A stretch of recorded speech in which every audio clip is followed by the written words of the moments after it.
It's up. It won't go. Clark pulls it down, and this building knows what that means. Kelsey Mitchell's going, what happened? Oh, it's a triple-double for Caitlin. What a reaction by Kelsey.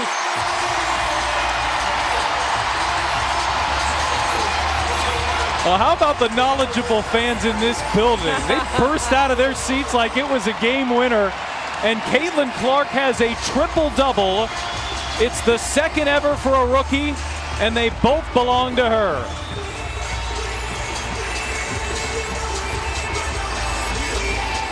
And Indiana has now won 7 of 8 out of the Olympic break.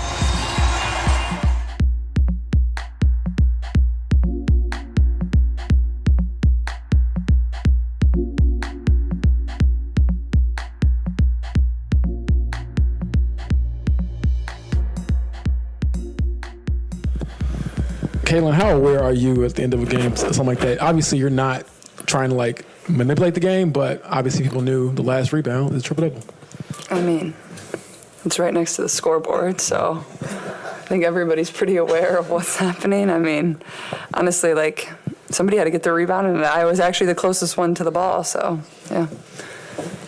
Aliyah, for you, I guess, how has it been just growing into a new role with this team this year, and I guess picking your spots and having different games? It might keep 8 assists one night, 24 points tonight, and just knowing how to choose the spots. Yeah, I think it's just about reading the floor and taking what the defense gives you. I feel like I just try to let the game come to me and not force it. So if it's a night where I have more assists than anything else, then that's what it's going to be. And then if it's a night where I can score the ball and get rebounds and assert myself on the boards, and that's what it's going to be. It's really just taking what they give me. Tony. Aliyah, Christy said she and you talked a little bit about your recent games, how they can help you get going. What do you feel like ignited you tonight and led to the big performance? God. Seriously, I think, you always want to play the best, and I feel like especially these past 2 games, for me, just making sure that I have a presence on the floor. And so tonight, I mean, it was just, prayer, just knowing that he's equipped me for anything, and it was the game that we had tonight, and so I'm just super blessed. Go Christine, then Lou. For both of you, obviously, lots of great positive things happened in the last 24 hours. Was it a little difficult to get back up for it? Obviously, LA was playing well, turnovers. Can you maybe describe your mindset when, you've already accomplished so many goals, but of course you want to win the game, and you did, but how hard that is to kind of get through that on a night like this? Thank you. Yeah, I thought we could have came out with a little more energy. I thought we seemed a little bit flat. And I don't think that wasn't because we felt complacent with already being in the playoffs or anything like that. I'm just not sure if our energy was quite where it needed to be. And I thought we could have picked that up a little bit better. We weren't always on the same page, and I think that kind of started from the beginning. We didn't really play with as much pace as we usually do. At moments, we definitely did. But I didn't think it was consistent throughout the game. And then obviously we could have taken care of the ball a little bit better. I think, we win by 10 to 15, maybe even more than that, if we just take better care of the ball. So I think something you go back and watch, and we know on Friday we got to come out with a lot more energy. We'll go Lou, then we'll go in the back to Dom. Last week, Coach was talking about the improvement of the team, and she cited toughness and maturity has come out in the last month since the Olympic break and those practices. Do you feel like this fourth quarter was an example of that, where you got challenged, you made some runs, but you couldn't put them away, but you had to fight them off again? Yeah, I think, over the course of the season, it's about making sure that we're able to close out games. And there were some games that we lost at the beginning of the season because our fourth quarter wasn't great. And so even going into this fourth quarter, we just emphasized that, listen, this is the fourth quarter, 10 more minutes. We have to give it all our best. We knew that they weren't just going to lay down and let us take the game. And so just making sure that if they score, then we have to score and then get a stop. And that's really our mindset, especially in that fourth quarter. We'll go Dom, then we'll go with Keem on the right. Yeah, for both of you, just 6 straight home games, including tonight, to get that homestand started off with a win, knowing how well you've played already the second half. Crazy environment every night here. How's that feel to get that homestand started out right, and knowing that you're just going to be here at home for so long? Yeah, I think it's important. These are games you really need to win at home, and the more we can win, the better we can position ourselves for the playoffs. So, and also we're just a competitive group of individuals. Like, nobody wants to lose. That's not fun, especially in front of these fans that a lot of them, like, they only get to see the Fever play one time, and they spend a lot of money to come here and watch us and have fun with us. So, you want to kind of give them a show every single time we're in here, and honestly, it's a lot of fun. So, don't take that for granted, because before we know it, the season will be over, and I think this team is just trying to go one game at a time. But to get the homestand started off on the right note, I think was super important, and it's just continuing to go one step at a time and continue to build that confidence. But I feel like we're playing really good inside this building, so it's just continuing to build on that. Go to Keem, then we'll go James again. Yep, and just kind of following up on Christine's question earlier, just when the turnovers start to kind of mount and build, what is said, or what do you guys do to kind of refocus and get back on the same page? We get straight to it. We say we need to take care of the ball. I feel like that's as simple as it is. I mean, we know what we have to do, and most of the times it's silly mistakes, so making sure that we just pay attention, make sure that we're ready for it, but at the end of the day, like, just take care of the ball and make a good decision with it. We'll go James, and we'll go on Zoom. Caitlin played 40 minutes tonight, entire game. Obviously, it probably wasn't the plan, but I guess how do you assess how you feel throughout a game, and do you ever ask to come out, or how does that go? No. I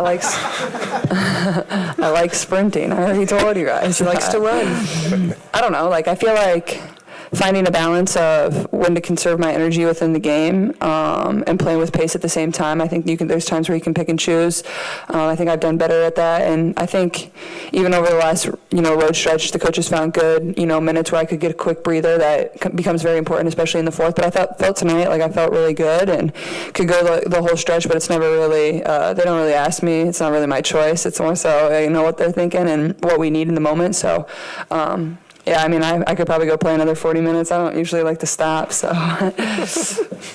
Go George on Zoom, then we'll finish with Mike. George Goy from the Just Take Goy Sports Podcast. Caitlin, many rookies struggle to find both team and individual success in the rookie year. LeBron, Peyton Manning, and Connor Bedard did not make the playoffs in the rookie season. What does it mean to have team and rookie individual success? I mean, I think it comes with just playing the game of basketball the right way.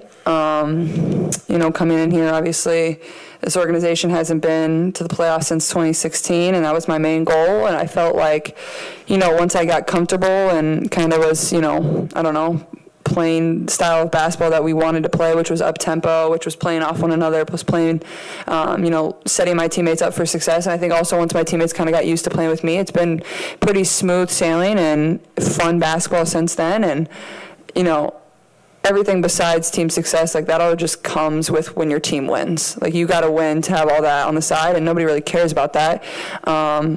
People can talk about it. It is what it is. For me, like, it's fun winning basketball games. It's fun walking off the court and the crowd's going crazy because you just won and you played a good game. So for me, like, that's where my main focus is, and I think when I do that, everything else comes along with it. And I'm just thankful. I feel like I'm surrounded by really good people, really good coaches, really good teammates that allow me to be myself and set me up for success and have a lot of fun playing with me. So I've enjoyed every single second of it, and I think we're just going to continue to get better. Last one, Mike Vopel. Yeah, thank you. Caitlin, I just want to ask you a little bit about the defensive aspect of your game. Obviously, a lot of your rebounds are going to come on that end. You had 9 of them tonight on the defensive end, and then 3 steals, including that one late that was really key. How much do you feel like you've grown as a defensive player, and how that part of your game you feel like is really coming along? Yeah, I mean, honestly, I feel like I'm a pretty good on-ball defender. It's just the off-ball that I need to continue to work on.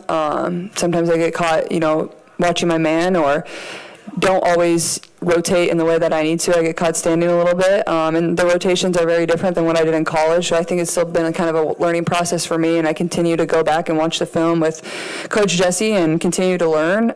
So I think that's just the biggest area that I can improve is definitely my off-ball defense. But honestly, I think I just try to use my basketball IQ and understanding angles to make plays for my team on that end and try to get try to get deflections. And the one that happened late where we had to end up switching, I knew that was going to be the play just because coming off a ball screen, I come off a million ball screens, and AB wasn't letting her take the mid-range jump shot, so I knew she was going to try to dump it down to Hamby. So I tried to, cut it off and get my hand on the ball, and I was able to, and then Liz kind of picked it up. So I think just trying to use my IQ and my length and my speed at the same time, but I think the biggest area I can still improve is definitely my off-ball defense.